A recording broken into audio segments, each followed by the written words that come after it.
உண்மை செய்திகள் உடனுக்குடன். இது உங்கள் மக்கள் சாணக்கியா. இணைந்திருங்கள் புதிய பொலிவுடன். இது உங்கள் மக்கள் சாணக்கியா, தமிழ் மக்களின் உரிமை குரல். அரசு இதுக்கப்புறம் வரப்போற சட்டமன்ற தேர்தலில் உங்களுடைய வாக்கு யாருக்கு? தான் போடுறேன். 40 வருஷமா 50 வருஷம் இருக்கேன். ரெட்டையில தான் மலரும். இது அம்மாவுடைய ஆட்சி தான் திரும்பி மீண்டும் மலரும். எடப்பாடி தான் உங்களுடைய வாக்குரிமை. ஆட்சி மாற்றம் கண்டிப்பா ஏற்படும். நல்லது எது வந்தா நல்லதா இருக்கும், அதுக்கு போடுவேன். நன்றி.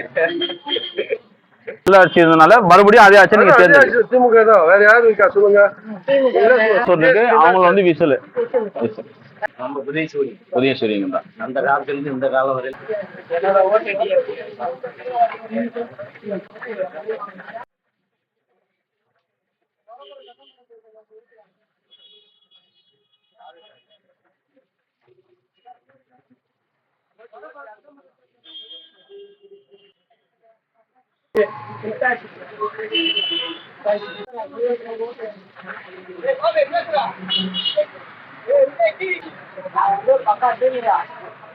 எங்க வீட்டுல 32 ஓட்டு சட்டமன்ற